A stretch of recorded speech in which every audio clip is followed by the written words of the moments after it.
ಹರೇ ರಾಮ. ಕರುಣ ರಸದ ಕೋಡಿ ವರಿವ ಕಟಾಕ್ಷದ ಪರತತ್ವ ವರೂಪವ ಆಲಾಪದ ವರ ಪುಣ್ಯಮಯ ಶರೀರದ ನಿರಾಭಾರಿ ಗುರುವಿರಲಿ ಎನ್ನ ಮಾನಸದಿ, ಗುರುವಿರಲಿ ಎಮ್ಮ ಮಾನಸದಿ.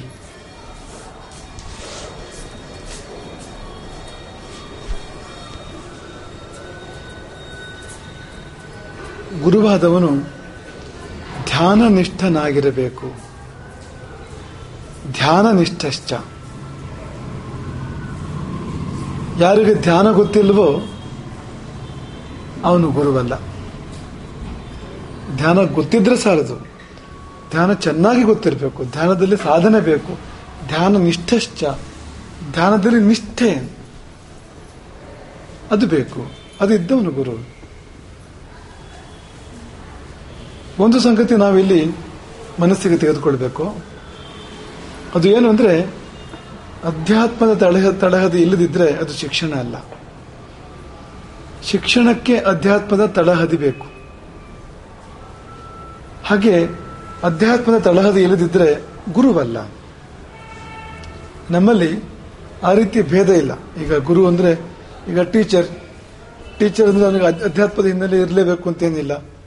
ಒಂದು ವಿಷಯದ ಬಗ್ಗೆ ಮಾಹಿತಿ ಅದನ್ನು ತಿಳಿಸ್ಕೊಟ್ರಾಯ್ತು ಎನ್ನುವ ಕಲ್ಪನೆ ಹೊರಗಡೆ ಇದೆ ನೋಡಿ. ಭಾರತದಲ್ಲಿ ಹಾಗಿಲ್ಲ ಅಂತ. ಗುರು ಅಂದ್ರೆ ಅವನು ಪೂಜ್ಯನೇ. ಗುರು ಅಂದ್ರೆ ಅವನಿಗೆ ಅಧ್ಯಾತ್ಮದ ತಳಹದಿ ಇರಲೇಬೇಕು ಅಂತ. ಹಾಗಾಗಿ ಧ್ಯಾನ ನಿಷ್ಠಶ್ಚ, ಎಲ್ಲೋ ಒಂದು ಕಡೆ ಈಶ್ವರನ ಜೊತೆ ಸಂಪರ್ಕ ಅದಿರ್ಬೇಕಾಗ್ತದೆ. ಗುರು ಆಗಬೇಕಾದ್ರೆ ಈಶ್ವರನ ಜೊತೆ ಸಂಪರ್ಕ, ಈಶ್ವರನ ಜೊತೆ ಸಂವಹನ ಅದಿಲ್ಲದಿದ್ರೆ ಕೊಡುವುದಾದ್ರೂ ಏನು?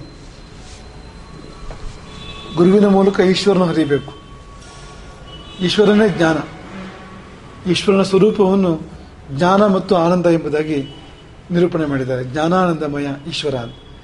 ಹಾಗಾಗಿ ಗುರು ಕೊಡುವುದು ಜ್ಞಾನವನ್ನು ಎಂದರೆ ಗುರು ಕೊಡುವುದು ಈಶ್ವರನನ್ನು ಎಂದೇ ಅರ್ಥ. ಅದಕ್ಕೆ ಈಶ್ವರನನ್ನು ಕೊಡಬೇಕಾದ್ರೆ ಈಶ್ವರನ ಜೊತೆಗೆ ಸಂಪರ್ಕ ಇರಬೇಕು. ಸಂಪರ್ಕಕ್ಕೆ ವಿಧಾನವೇ ಧ್ಯಾನ. ಧ್ಯಾನ ಅಂದ್ರೆ ಏನು? ಒಂದು ಕನೆಕ್ಷನ್. ಅದು ಈಶ್ವರನಿಗೂ ನಮಗೂ ತಂತು ಒಂದು ಸಂಬಂಧವನ್ನು ಕಲ್ಪನೆ ಮಾಡ್ತದೆ. ಆ ತಂತುವೇ ಧ್ಯಾನ ಎಂಬುದಾಗಿ ಕರೆಯಲ್ಪಟ್ಟಿದೆ. ಏನಪ್ಪ ತಂತು ಹೇಗಿರ್ತದೆ? ಧ್ಯಾನವೆಂದ್ರೆ ಹೇಗಿರ್ತದೆ? ದಾನ ಗೊತ್ತು. ಧ್ಯಾನ ಅಂದ್ರೆ ಧ್ಯಾನವೆಂದರೆ ತತ್ರ ಪ್ರತ್ಯೇಕತಾನತ ಧ್ಯಾನಂ. ಯೋಗ ಸೂತ್ರದಲ್ಲಿ ಪತಂಜಲಿಗಳು ಸಾಧನಾ ಪಾದದಲ್ಲಿ ಹೀಗೆ ಧ್ಯಾನವನ್ನು ನಿರೂಪಣೆ ಮಾಡಿದ್ದಾರೆ. ತತ್ರ ಪ್ರತ್ಯೇಕತಾನತ ಧ್ಯಾನಂ. ಏಕತಾನತೆ ಧ್ಯಾನ. ಪ್ರತ್ಯಯದ ಏಕತಾನತೆ. ಪ್ರತ್ಯಯ ಅಂದ್ರೆ ಅರಿವು, ಅರಿವಿನ ಏಕತಾನತೆ ಅದು ಧ್ಯಾನ. ಯಾರು ಹೇಳಿದ್ದು? ಪತಂಜಲಿಗಳು ಹೇಳಿದ್ದು. ಧ್ಯಾನವೆಂಬುದು 8 ಅಂಗಗಳಲ್ಲಿ ಒಂದು. ಯೋಗದ 8 ಅಂಗಗಳಲ್ಲಿ ಒಂದು. ಯಮ, ನಿಯಮ, ಆಸನ, ಧ್ಯಾನ, ಧಾರಣ, ಸಮಾಧಿ ಇತ್ಯಾದಿ ಹೇಳ್ತಾರಲ್ಲ. ಯಮ, ನಿಯಮಾಸನ, ಪ್ರಾಣಾಯಾಮ, ಪ್ರತ್ಯಾಹಾರ, ಧ್ಯಾನ, ಧಾರಣ, ಸಮಾಧಿ. ಈ 8 ಅಂಗಗಳಲ್ಲಿ ಒಂದು ಪ್ರಮುಖವಾದ ಅಂಗ ಧ್ಯಾನ. ಏಕತಾನತೆ ಅಂದ್ರೆ ಏನು? ವಾಚಸ್ಪತಿ ಮಿಶ್ರರು ಹೇಳ್ತಾರೆ, ಏಕತಾನತೆ ಅಂದ್ರೆ ಏಕಾಗ್ರತೆ. ಏಕಾಗ್ರತೆ ಅಂದ್ರೆ ಏನು ಅಂತ ಸೂಜಿಯ ರಂಧ್ರವನ್ನು ಪ್ರವೇಶ ಮಾಡುವಂತ ದಾರವನ್ನು ಕೇಳಿ ಅದು ಹೇಳ್ತದೆ ನಿಮಗೆ. ಸೂಜಿಯ ರಂಧ್ರವನ್ನು ಪ್ರವೇಶ ಮಾಡುವ ದಾರ, ಸೂಜಿಯ ದ್ವಾರವನ್ನು ಪ್ರವೇಶ ಮಾಡುವ ದಾರ, ಅದು ಅನೇಕಾಗ್ರವಾದ್ರೆ ಒಳಗೆ ಹೋಗ್ಲಿಕ್ಕೆ ಆಗೋದೇ ಇಲ್ಲ. ದಾರವು ರಂಧ್ರದೊಳಗೆ ಪ್ರವೇಶ ಮಾಡಬೇಕು ಅಂತಾದ್ರೆ ಅದು ಏಕಾಗ್ರವಾಗಬೇಕು. ತುದಿ ಚದುರಿದರೆ, ದಾರದ ತುದಿ ಚದುರಿದರೆ, ದಾರವೆಂಬುದು ನೋಡಲಿಕ್ಕೆ ಒಂದೇ ಆಗಿ ಕಂಡ್ರೂ ಕೂಡ ಅದರೊಳಗೆ ಅನೇಕ ಎಳೆಗಳು ಸೇರ್ಕೊಂಡಿರ್ತವೆ. ಅದು ಒಂದೇ ಅಲ್ಲ, ಅದು ಅನೇಕ ಇಂಗ್ರೀಡಿಯೆಂಟ್ಸ್ ಅನೇಕ ಇದೆ ಅದಕ್ಕೆ ಅಂತ. ಅದೆಲ್ಲ ಸೇರಿ ಒಂದೇ ಆಗಿರಬೇಕು. ಆಗಿದ್ರೆ ಮಾತ್ರ ಒಳಗೆ ಹೋಗಲಿಕ್ಕೆ ಸಾಧ್ಯ. ಆ ಸೂಜಿಯ ಸೂಕ್ಷ್ಮವಾದ ರಂಧ್ರದೊಳಗೆ ಪ್ರವೇಶ ಮಾಡಲಿಕ್ಕೆ ಸಾಧ್ಯ.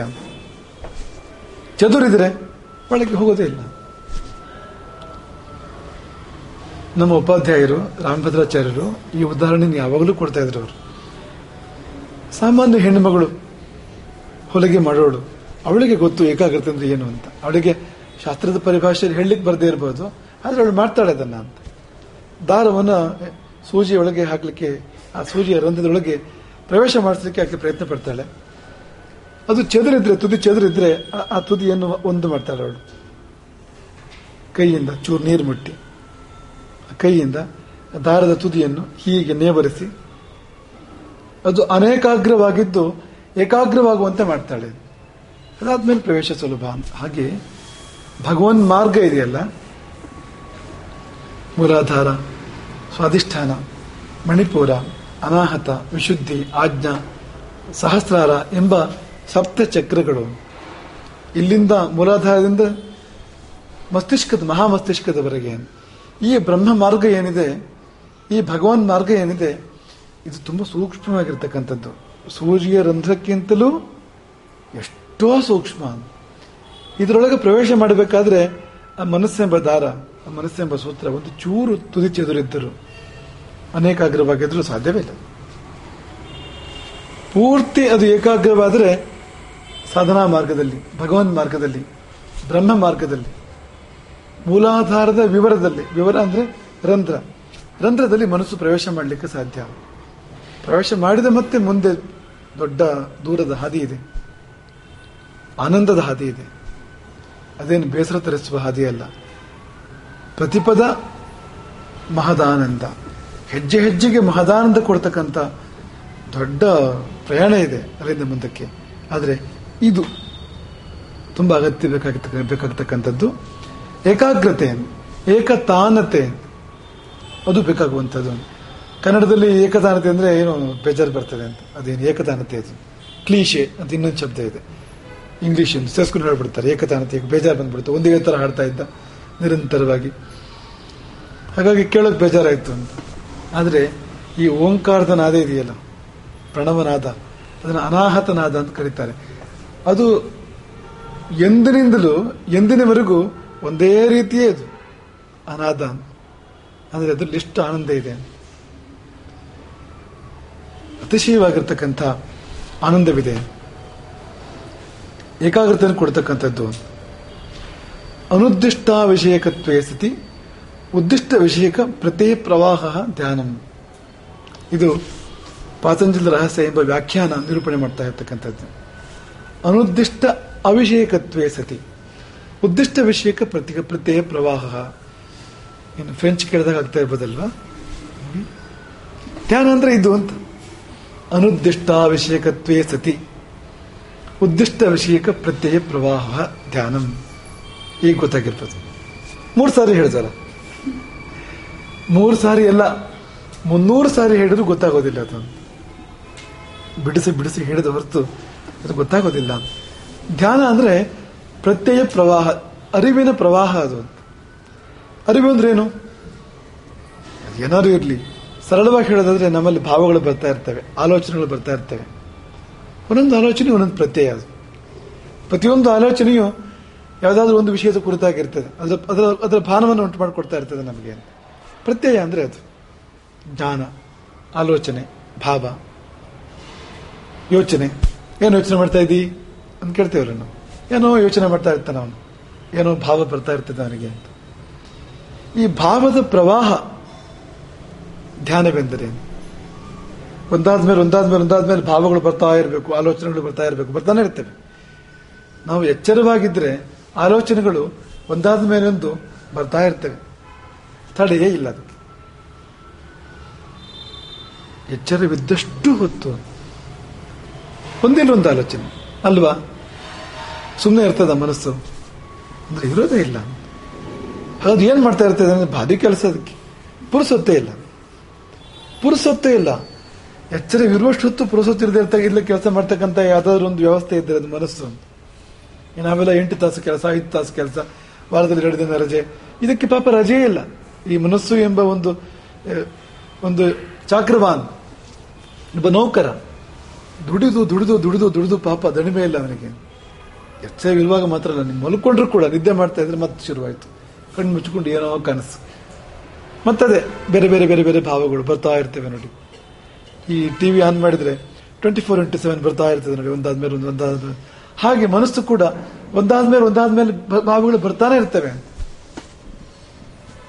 ಒಂದೇ ವಿಷಯದಲ್ಲಿ ಭಾವಗಳು ಬಂದರೆ ನಿರಂತರವಾಗಿ ಅದು ಧ್ಯಾನ. ಒಂದಾದ ಮೇಲೊಂದು ಬೇರೆ ಬೇರೆ ಬರ್ತಾ ಇದೆ, ಒಂದೇ ಬರ್ತಾ ಇಲ್ಲ, ಇದು ಧ್ಯಾನ ಅಲ್ಲ. ಒಂದೇ ವಿಷಯದಲ್ಲಿ ಪ್ರತ್ಯಯ ಪ್ರವಾಹ, ಭಾವಗಳ ಪ್ರವಾಹ ಬರ್ತಾ ಇರಬೇಕು. ಅದು ಅಂದ್ರೆ ಅದೇ ಶಂಕರಾಚಾರ್ಯರ ಚಿತ್ರ ಕಾಣ್ತಾ ಇದೆ ಮಧ್ಯಕ್ಕೆ ನೋಡಿ. ಆ ಚಿತ್ರವೇ ನಿರಂತರ ಬರ್ತಾ ಇದ್ರೆ ಮನಸ್ಸಿನಲ್ಲಿ,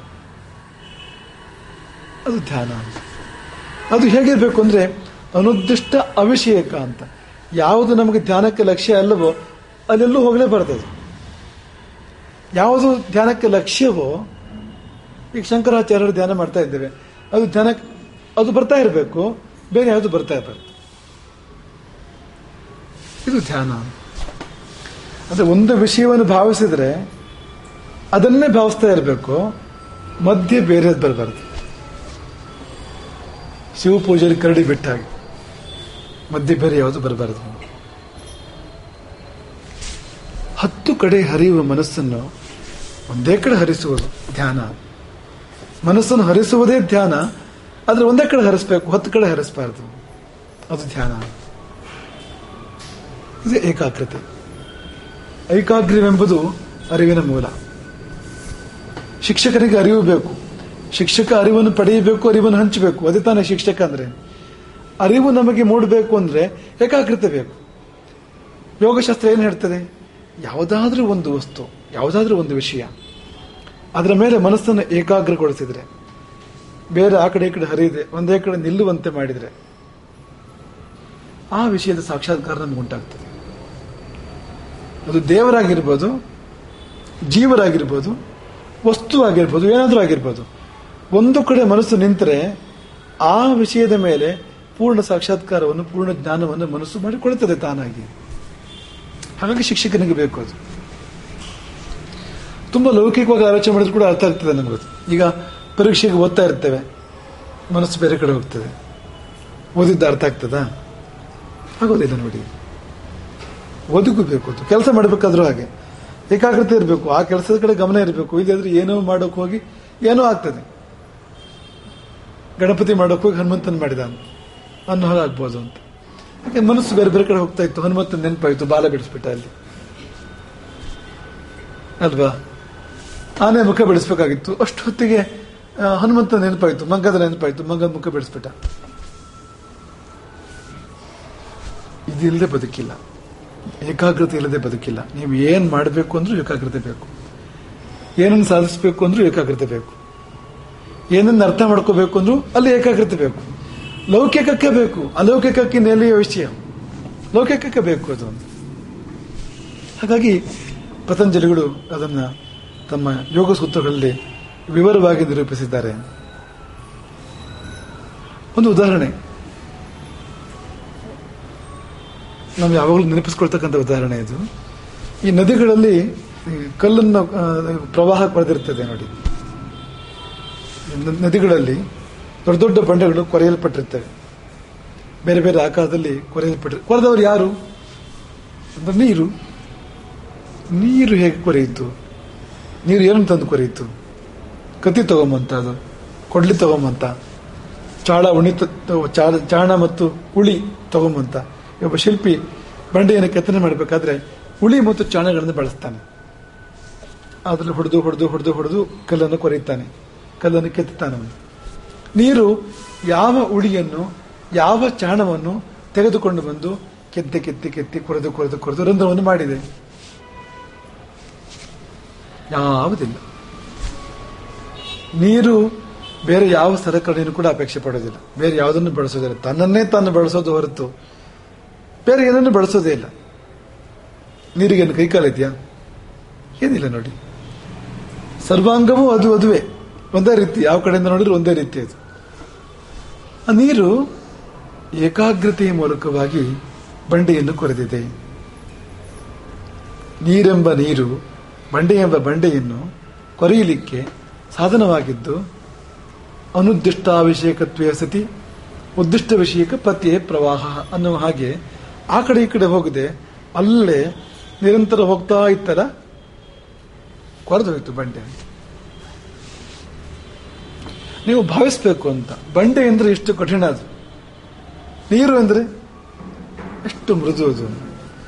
ಎಷ್ಟು ಮೃದು ಅಂದ್ರೆ ನೀವು ಸೋಫಾದಲ್ಲಿ ಕೂತ್ಕೊಂಡ್ರೆ ಸ್ವಲ್ಪ ಕೆಳಗೆ ಹೋಗ್ತೀರಿ ನೀವು ಕೂತಲ್ಲೇ ಅಲ್ವಾ, ನೀರಲ್ಲಿ ಕೂತ್ಕೊಂಡ್ರೆ ಮುಳುಗಿ ಹೋಗ್ತೀರಿ, ಇಳಿದು ಹೋಗ್ತೀರಿ ಒಳಗಡೆಗೆ. ಅಷ್ಟು ಮೃದು ಅದು.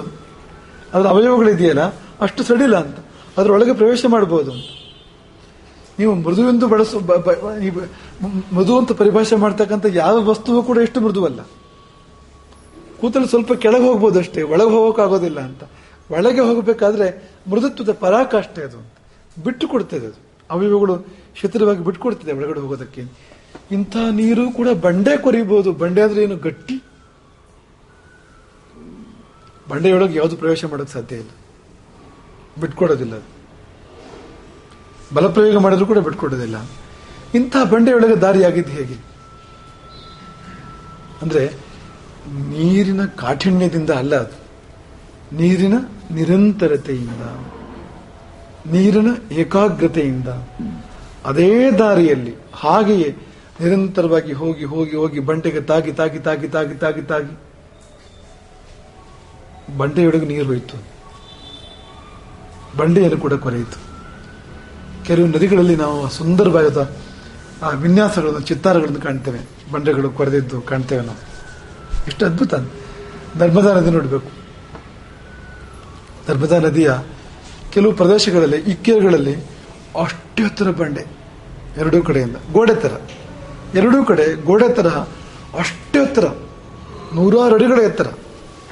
ಏನದು ಅಂದ್ರೆ ಆ ಬಂಡೆಯನ್ನು ಕೊರೆದು ಕೊರೆದು ನರ್ಮದೆ ನಿರಂತರವಾಗಿ ಅಷ್ಟೆತ್ತರದ ಎರಡೂ ಕಡೆ ಗೋಡೆ ಆಗಿದೆ. ಎತ್ತರ ಅಂದ್ರೆ ತಲೆ ಎತ್ತಿ ನೋಡಿದ್ರೆ ಟೊಪ್ಪಿ ಬೀಳ್ಬೇಕು ಕೆಳಗಡೆಗೆ, ಅಷ್ಟೆತ್ತರದ ಗೋಡೆ ಅಂತ.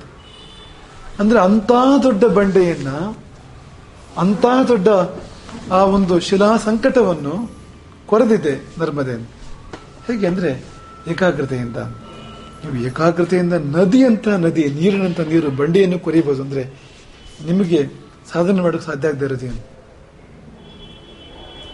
ಭಗವಂತನ ದಾರಿಯಲ್ಲೂ ಕ್ರಮಿಸಬಹುದು ಮುಂದಕ್ಕೆ ಏಕಾಗ್ರತೆಯ ಫಲವಾಗಿ. ನೀವು ರಾಮ ಅಂತ ಮನಸ್ಸಲ್ಲಿ ಅನ್ಕೊಂಡ್ರೆ ನಿಮ್ಗೇನು ಗೊತ್ತಾಗೋದಿಲ್ಲ. ರಾಮನ ರೂಪ ಕಾಣೋದಿಲ್ಲ, ರಾಮನ ಧ್ವನಿ ಕೇಳೋದಿಲ್ಲ, ರಾಮನ ಪರಿಮಳ ಬರೋದಿಲ್ಲ, ರಾಮನ ಸ್ಪರ್ಶ ಗೊತ್ತಾಗೋದಿಲ್ಲ ನಿಮಗೆ, ರಾಮನದ್ದೇನೂ ಗೊತ್ತಾಗೋದಿಲ್ಲ. ಅಯೋಧ್ಯೆಯಲ್ಲಿ ರಾಮ ಇದ್ದ ಅಂದ್ರೆ ಹೇಗಿದ್ದ ಏನು. ಆದರೆ ಅದೇ ರಾಮನ ಮೇಲೆ ನೀವು ಏಕಾಗ್ರತೆಯನ್ನು ಮಾಡಿದ್ರೆ ರಾಮ ಗೊತ್ತಾಗ್ಲಿಕ್ಕೆ ಆರಂಭ ಆಗ್ತಾನೆ. ರಾಮನ ಸ್ಪರ್ಶ ಗೊತ್ತಾಗ್ಬೋದು, ರಾಮನ ರೂಪ ಗೊತ್ತಾಗ್ಬೋದು, ರಾಮನ ಪರಿಮಳ ಬರಬಹುದು, ಇದೆಲ್ಲವೂ ಆಗ್ಬೋದು. ಹೇಗೆ ಅಂದ್ರೆ ಏಕಾಗ್ರತೆಯ ಫಲವಾಗಿ, ಏಕತಾನತೆಯ ಫಲವಾಗಿ. ಅನುದ್ದಿಷ್ಟ ಅಭಿಷೇಕತ್ವೇ ಸತಿ. ಯಾವುದು ನಮಗೆ ಲಕ್ಷ್ಯವಲ್ಲ ಆ ಕಡೆ ಮನಸ್ಸು ಹೋಗ್ಬಾರ್ದು. ಯಾವುದು ಲಕ್ಷ್ಯ ಅಲ್ಲೇ ಮನಸ್ಸು ಹೋಗ್ತಾ ಇರಬೇಕು, ನಿರಂತರವಾಗಿ ನಿರಂತರವಾಗಿ ಅದೇ ಕಡೆ ಮನಸ್ಸು ಹರಿತಾ ಇರಬೇಕು. ಇದೇ ಒಂದು ವಿಷಯದ ಮೇಲೆ ನಿಮಗೆ ಆ ರೀತಿ ಏಕಾಗ್ರತೆ ಬಂದ್ರೆ ವಿಷಯ ಅರ್ಥ ಆಗಿಬಿಡ್ತದೆ ನಿಮಗೆ. ಇನ್ನಷ್ಟು ಏಕಾಗ್ರತೆ ಬಂದ್ರೆ ಆ ವಿಷಯದ ಸಾಕ್ಷಾತ್ಕಾರ ಆಗ್ಬೋದು ನಿಮಗೆ. ಈಗ ಗಂಗೆಯ ಮೇಲೆ ನಿಮ್ಮ ಮನಸ್ಸು ಏಕಾಗ್ರವಾದ್ರೆ ಗಂಗಾ ದೇವಿಯ ಸಾಕ್ಷಾತ್ಕಾರ ಆಗ್ಬೋದು. ಸೀತಮುಖ ನಿಷಣ್ಣ ಶುಭ್ರವರ್ಣ ತ್ರಿನೇತ್ರ ಕರಧೃತ ಕಲಶೋದ್ಯ ಸೋತ್ಪಲ ಭೀತ್ಯಭೀಷ್ಟ. ಗಂಗೆಯ ರೂಪ ಬಿಳಿಯ ಮೊಸಳೆಯ ಮೇಲೆ ನಿಂತಿದ್ದಾಳಂತೆ ಅವಳು. ಮೊಸಳೆ ಬಿಳಿಯದು, ಸೀತಾ ಮಕರ ಶುದ್ಧ ಶ್ವೇತವರ್ಣದ ಮೊಸಳೆಯ ಮೇಲೆ, ಮಕರದ ಮೇಲೆ ಅವಳು ನಿಷಣ್ಣ ಆಸೀನಳಾಗಿದ್ದಾಳೆ.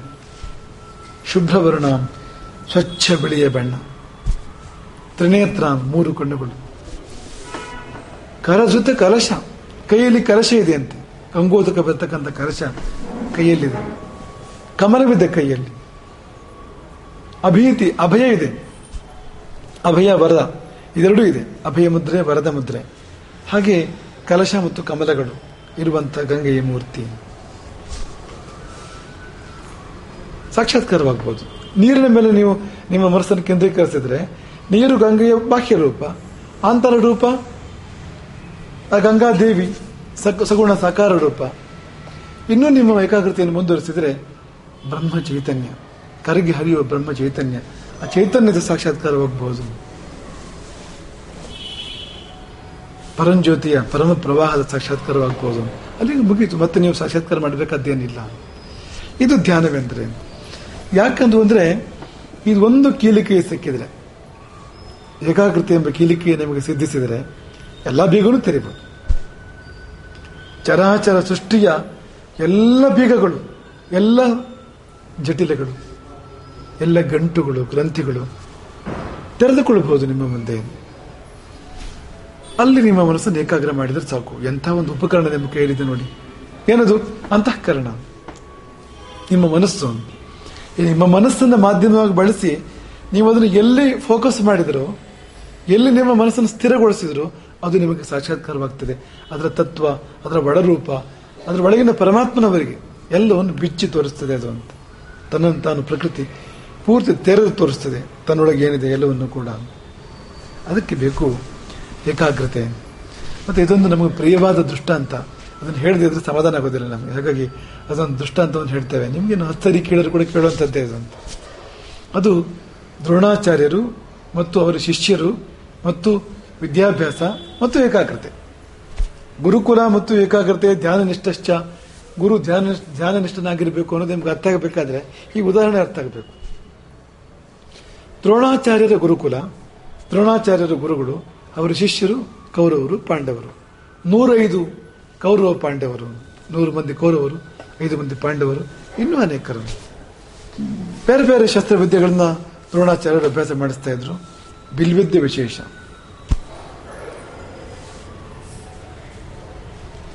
ಒಮ್ಮೆ ಈ ಮಕ್ಕಳು ಎಷ್ಟು ಅಭ್ಯಾಸ ಮಾಡಿದ್ದಾರೆ ಪರೀಕ್ಷೆ ಮಾಡಬೇಕಲ್ಲ. ಒಂದು ಪರೀಕ್ಷಾ ರಂಗ ಸಿದ್ಧ ಆಯಿತು. ಎಲ್ಲ ವಿದ್ಯಾರ್ಥಿಗಳು ಗುರುಗಳ ಸಮ್ಮುಖಕ್ಕೆ ಬಂದು ನಿಂತ್ಕೊಂಡ್ರು. ಪರೀಕ್ಷೆ ಆಗಬೇಕು. ಅವತ್ತಿನ ಕಾಲದಲ್ಲಿ ಪ್ರಕೃತಿಯ ಪರೀಕ್ಷೆ, ಇವತ್ತಿನ ಕಾಲದ ಹಾಗೆ ಪರೀಕ್ಷೆ ಹಾಲ್, ಪೇಪರ್, ಪೆನ್, ಡೆಸ್ಕ್, ಬೆಂಚು, ಆ ಕಡೆ ಈ ಕಡೆ ನೋಡೋದು ಏನಿಲ್ಲ. ಕಾಪಿ ಗಿಪಿ ಹೊಡೆಯಾಗಿಲ್ಲ. ಪರೀಕ್ಷೆನ ಹತ್ರ ಇರ್ತಾ ಇತ್ತು ಅಂತ. ಕಾಪಿ ಹೊಡೆಯಕ್ಕೆ ಬರ್ದಿರೋ ಪರೀಕ್ಷೆ ಅದು. ಪರೀಕ್ಷೆ ಏನಪ್ಪಾ ಅಂದ್ರೆ ಧನುರ್ವಿದ್ಯೆ ಪರೀಕ್ಷೆ. ಲಕ್ಷ್ಯ ವೇದನ, ಧನುರ್ವಿದ್ಯೆಯಲ್ಲಿ ಮುಖ್ಯವಾಗಿರ್ತಕ್ಕಂಥದ್ದು ಲಕ್ಷ್ಯ ವೇದನ. ಅಂದ್ರೆ ಒಂದು ಗುರಿಯನ್ನು ಭೇದಿಸಬೇಕು, ಏಕಾಗ್ರತೆ, ಗುರಿಯನ್ನು ಭೇದಿಸಬೇಕು. ಈ ಧನುರ್ವೇದವೆಂಬುದು ಎಲ್ಲರಿಗೂ ಬೇಕು. ನಾವೇನು ಯಾರನ್ನು ಸಂಹಾರ ಮಾಡಬೇಕು ಅಂತಿಲ್ಲ, ಕೊಲ್ಲೋಕ್ಕೋಸ್ಕರವೇ ಧನುರ್ವಿದ್ಯೆ ಕಲಿಯಬೇಕು ಅಂತಿಲ್ಲ ಅಂತ. ಏಕಾಗ್ರತೆ ಸಾಧನೆ ಸಲುವಾಗಿ ಅಂತ. ಅದೊಂದು ಸಿಕ್ಕಿದ್ರೆ ಜೀವನವೇ ಕೈಗೆ ಬಂತಲ್ವಾ, ಬದುಕೆ ಕೈಗೆ ಬಂತು, ಎಲ್ಲ ಸಾಧನೆ ನಿಮ್ ಕೈಗೆ ಬಂತು.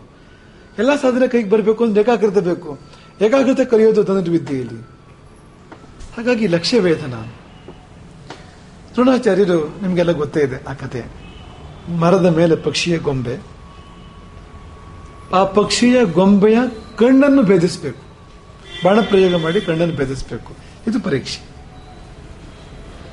ಒಬ್ಬೊಬ್ಬರನ್ನೇ ನಿಲ್ಲಿಸೋರು ದ್ರೋಣಾಚಾರ್ಯರು. ಕೈಯಲ್ಲಿ ಬಿಲ್ಲನ್ನು ಕೊಟ್ಟು, ಬಾಣವನ್ನು ಕೊಟ್ಟು, ಹಿಡಿ ಗುರಿಯನ್ನು ಅಂತ ಹೇಳಿ. ಬಾಣ ಪ್ರಯೋಗ ಮಾಡೋದು ಹೇಳೋಕ್ಕಿಂತ ಮುಂಚೆ ನಿಂಗೇನು ಕಾಣ್ತಾ ಇದೆ ಅಂತ ಪ್ರಶ್ನೆ.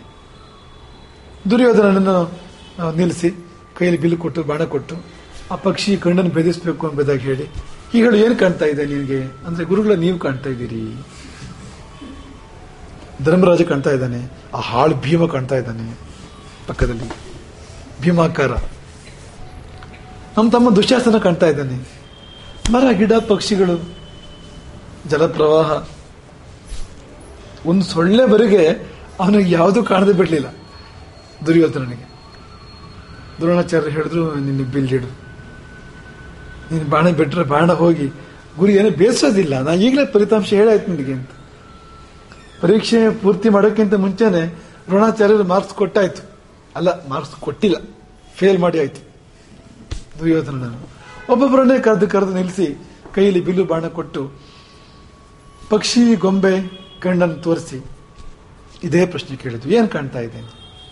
ಎಲ್ಲರೂ ಸತ್ಯವನ್ನೇ ಹೇಳಿದ್ರು. ಧರ್ಮರಾಜನು ಸತ್ಯವನ್ನೇ ಹೇಳಿದ, ಗುರುಗಳೇ ನನಗೆ ನೀವು ಕಾಣ್ತಾ ಇದ್ದೀರಿ, ನಿಮ್ಮೊಳಗಿನ ಸತ್ಯ ಕಾಣ್ತಾ ಇದೆ, ನಿಮ್ಮ ಆಶೀರ್ವಾದ ಕಾಣ್ತಾ ಇದೆ, ಎಲ್ಲ ಕಾಣ್ತಾ ಇದೆ ಧರ್ಮರಾಜನಿಗೆ. ಹೀಗೆ ಎಲ್ಲರೂ ತಮ್ಮ ಎದುರು ಇರ್ತಕ್ಕಂಥದ್ದು ಮರ ಇದೆಲ್ಲ ಎಲ್ಲರೂ ಹೇಳ್ತಾ ಇದ್ದಾರೆ. ಸಮಾಧಾನ ಮೇಲೆ ದ್ರೋಣಾಚಾರ್ಯರಿಗೆ. ಕೆಲವರು ಮರ ಕಾಣ್ತಾ ಇದೆ, ಪಕ್ಷಿ ಕಾಣ್ತಾ ಇದೆ ಅಂದ್ರು, ದ್ರೋಣಾಚಾರ್ಯರಿಗೆ ಸಮಾಧಾನ ಆಗಲಿಲ್ಲ. ಇನ್ನು ಕೆಲವರು ಪಕ್ಷಿ ಕಾಣ್ತಾ ಇದೆ ಅಂದ್ರು, ಆದ್ರೂ ಸಮಾಧಾನ ಆಗಲಿಲ್ಲ. ಕೊಟ್ಟ ಕೊನೆಯಲ್ಲಿ ಅರ್ಜುನನಿಗೆ ಧನುಸ್ಸು ಮತ್ತು ಬಾಣವನ್ನು ಕೊಟ್ಟು, ಹೇಳು ಏನ್ ಕಾಣ್ತಾ ಇದೆ ಅಂತ. ನನಗೆ ಪಕ್ಷಿ ಕಾಣ್ತಾ ಇದೆ, ಮತ್ತೇನು ಕಾಣ್ತಾ ಇಲ್ಲ. ಒಂದು ಕ್ಷಣ ಬಿಟ್ಟು ದ್ರೋಣಾಚಾರ್ಯರು ಮತ್ತೆ ಕೇಳಿದ್ರು, ಅರ್ಜುನ ಈಗ ಹೇಳು ಏನ್ ಕಾಣ್ತಾ ಇದೆ ಅಂತ. ಪಕ್ಷಿ ಕಣ್ಣು ಒಂದೇ ಕಾಣ್ತಾ ಇದೆ, ಬೇರೆ ಏನೂ ಕಾಣ್ತಾ ಇಲ್ಲ. ಬಿಡು ಬಾಣವನ್ನು, ಲಕ್ಷ್ಯ ಸಾಧನೆ ಮಾಡು, ಬಾಣ ಪ್ರಯೋಗ ಮಾಡು ಎಂಬುದಾಗಿ ದ್ರೋಣಾಚಾರ್ಯರು ಹೇಳಿದಾಗ ಅರ್ಜುನ ಲಕ್ಷ್ಯ ಸಾಧನೆ ಮಾಡ್ತಾನೆ, ಲಕ್ಷ್ಯ ಭೇದನ ಮಾಡ್ತಾನೆ, ಬಾಣ ಪ್ರಯೋಗ ಮಾಡ್ತಾನೆ. ಆ ಬಾಣವು ಪಕ್ಷಿಯ ಗೊಂಬೆಯ ಕಣ್ಣನ್ನೇ ಭೇದಿಸಿತು. ಯಾಕೆಂದ್ರೆ ಬೇರೆ ಏನು ಕಾಣ್ತಾ ಇರಲಿಲ್ಲ, ಕಣ್ಣೊಂದೇ ಕಾಣ್ತಾ ಇತ್ತು. ಇದು ಮುಖ್ಯ. ಈ ಭಾಗವತದಲ್ಲಿ 24 ಗುರುಗಳ ಕಥೆ ಬರ್ತದೆ. 24 ಗುರುಗಳು, ಪ್ರಕೃತಿಯ 24. ಅದರಲ್ಲಿ ಒಬ್ಬ ಬೇಡ, ಅವನು ಬಾಣ ಪ್ರಯೋಗ ಮಾಡ್ತಾ ಇದ್ದ, ಅವಧೂತನ 24 ಗುರುಗಳು ಅಂತ. ಆ ಒಬ್ಬ ಗುರು ಈ ಬೇಡ, ಎಲ್ಲೋ ಒಂದು ಪಕ್ಷಿಯೋ ಮತ್ತೊಂದು ಅದನ್ನ ಗುರಿಯಾಗಿಟ್ಕೊಂಡು ಧನುಸ್ಸಿಗೆ ಬಾಣವನ್ನು ನೋಡಿ ಏಕಾಗ್ರನಾಗಿದ್ದರೆ ಪಕ್ಕದಲ್ಲಿ ಮೆರವಣಿಗೆ ಹಾದೋಯ್ತಂತೆ. ಯಾವುದೊಂದು ಜಾತ್ರೆ, ಏನು ಓಲಗ, ದೊಡ್ಡ ದೊಡ್ಡ ವಾದ್ಯಗಳು, ಜನರ ಗೋಜಿ, ಧೂಳು, ಅವನಿಗೆ ಗೊತ್ತೇ ಆಗಿಲ್ವಂತೆ. ಪಕ್ಕದಲ್ಲಿ ಮೆರವಣಿಗೆ ಹಾದು ಹೋಗಿದ್ದೇ ಗೊತ್ತಾಗಿಲ್ಲ ಅಂತ. ಯಾಕೆ ಗೊತ್ತಾಗಿಲ್ಲ ಅಂದ್ರೆ ಆ ಕಡೆ ಇತ್ತು ಅವನ ಮನಸ್ಸು, ಚಿತ್ತ ಏಕಾಗ್ರ್ಯ. ಅದರ ಫಲವಾಗಿ ಗೊತ್ತೇ ಆಗಲಿಲ್ಲ ಅವನು ಗುರು. ಯಾಕೆಂದ್ರೆ ಏಕಾಗ್ರತೆಯ ಸಾಧನೆಗೆ ಅವನು ಗುರು ಆಗ್ತಾನೆ, ಮಾರ್ಗದರ್ಶಿ ಆಗ್ತಾನೆ, ಉದಾಹರಣೆ ಆಗ್ತಾನೆ. ಹೀಗೆ ಏಕಾಗ್ರತೆ ಸಾಧನೆ ಮಾಡಬೇಕು. ಹಾಗಾಗಿ ನೀವು ಏನಾದರೂ ಜೀವನದಲ್ಲಿ ಸಾಧನೆ ಮಾಡಬೇಕು ಅಂದ್ರೆ ಮೊದಲು ಏಕಾಗ್ರತೆ ಸಾಧನೆ ಮಾಡಿ. ಅದೊಂದು ಸಾಧನೆ ಮಾಡಿದ್ರೆ ಪ್ರಪಂಚವೇ ನಿಮ್ಮ ಕೈಯಲ್ಲಿ. ನಿಮಗೆ ಸಾಧನೆ ಮಾಡೋಕೆ ಸಾಧ್ಯ ಆಗದೆ ಇರೋದು ಯಾವುದೂ ಇಲ್ಲ. ಯಾವ ದೇವರು ಬೇಕಾದ್ರೂ ಸಾಕ್ಷಾತ್ಕಾರ ಆಗ್ಬೋದು, ಯಾವ ವರ ಬೇಕಾದ್ರೂ ಸಿಗ್ಬೋದು, ಲೌಕಿಕವಾಗಿ ಕೂಡ ಯಾವ ಸಾಧನೆ ಬೇಕಾದ್ರೂ ಮಾಡ್ಬೋದು, ಅದೊಂದಿದ್ರೆ. ಹಾಗಾಗಿ ಧ್ಯಾನ ನಿಷ್ಠಶ್ಚ, ಗುರುವಿಗೆ ಇದು ಬೇಕು, ಏಕಾಗ್ರತೆ ಬೇಕು, ತನ್ಮಯತೆ ಬೇಕು, ಧ್ಯಾನ ನಿಷ್ಠೆ ಬೇಕು. ಅದನ್ನು ಶಿಷ್ಯನಿಗೆ ಅವನು ಉಪದೇಶ ಮಾಡಬೇಕು. ಧ್ಯಾನ ಸಾಧನೆಯನ್ನು ಕಲಿಸ್ಕೊಡ್ಬೇಕು ಶಿಷ್ಯನಿಗೆ. ತಾನು ಸಾಧಿಸ್ಕೊಳ್ಬೇಕು. ತಾನು ಸಾಧಿಸ್ಕೊಳ್ಳೋದ್ರ ಮೂಲಕವಾಗಿ ಅರ್ಥ ಮಾಡ್ಕೋಬೇಕು, ಎಲ್ಲವನ್ನು ಕೂಡ ವಿಚಾರಗಳನ್ನು ಅರ್ಥ ಮಾಡ್ಕೋಬೇಕು. ಶಿಷ್ಯನಿಗೂ ಕೂಡ ಅದನ್ನ ಹರಿಸ್ಬೇಕು. ಅಂತ ಹರಿಸ್ಬೇಕಾದ್ರೂ ಕೂಡ ಅದೇ ಬೇಕು. ಈ ದೃಷ್ಟಿಪಾತ ಎನ್ನುವ ಒಂದು ದೀಕ್ಷಾ ವಿಧಾನವಿದೆ. ಅಲ್ಲಿ ಕಣ್ಣಿಂದಲೇ ಗುರುವಿನ ಕಣ್ಣು ಶಿಷ್ಯನ ಕಣ್ಣು ಒಂದಾದಾಗ ತನ್ನ ಮೂಲಕ ಎಷ್ಟೋ ವಿದ್ಯೆಗಳನ್ನು ಸಂಕ್ರಾಂತಗೊಳಿಸ್ಬಿಡ್ತಾನೆ ಗುರು ಶಿಷ್ಯನಿಗೆ. 2 ಕಣ್ಣುಗಳು, ಈ ಕಣ್ಣಿಂದ ಈ ಕಣ್ಣು ಕೊಡ್ತಕ್ಕಂಥದ್ದು, ಆ ಕಣ್ಣು ಸ್ವೀಕಾರ ಮಾಡ್ತಕ್ಕಂಥದ್ದು. ಇದು ಸೆಂಡರ್, ಅದು ರಿಸೀವರ್. ಏನು ಮಾತುಕತೆ ಎಲ್ಲ ಏನೂ ಇಲ್ಲ. ಪಾಠ ಮಾಡೋದು ಕೇಳೋದು ಎಲ್ಲ ಏನು ಇಲ್ವೇ ಇಲ್ಲ. ಬಾಯಿಯಿಂದ ಕಿವಿಗೆ ಏನು ಇಲ್ವೇ ಇಲ್ಲ. ಕಣ್ಣುಗಳ ಮಿಲನದಲ್ಲಿ ಗುರುವಿನಿಂದ ಶಿಷ್ಯನಿಗೆ ಆ ಶಕ್ತಿಪಾತ ಆಗಿ ಹೋಗ್ತದೆ. ಹಾಗೆ ಅಂಥ ಧ್ಯಾನ ನಿಷ್ಠೆಯನ್ನು ಗುರುವಿಗೆ ವಿಶೇಷವಾಗಿ ಹೇಳಿದ್ದಾರೆ. ನಾವು ಮೊದಲೇ ಹೇಳಿದಾಗೆ ಈ ಗುಣಗಳು ಎಲ್ಲರಿಗೂ ಬೇಕು.